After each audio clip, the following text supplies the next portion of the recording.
की जय। आदि शंभो स्वरूप मुनिवर चंद्रशीष जटाधरम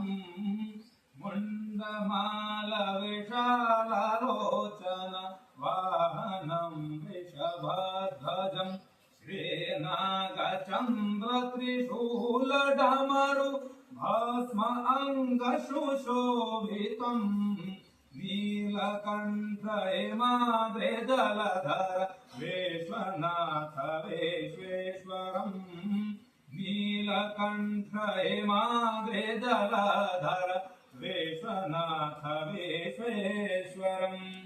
मंत्रहीनं क्रियाहीनं भक्तिहीनं सुरेश्वर यतपूजितं मया देव परिपूर्णं तदस्तु मे मृत्युंजय महारुद्र त्राहि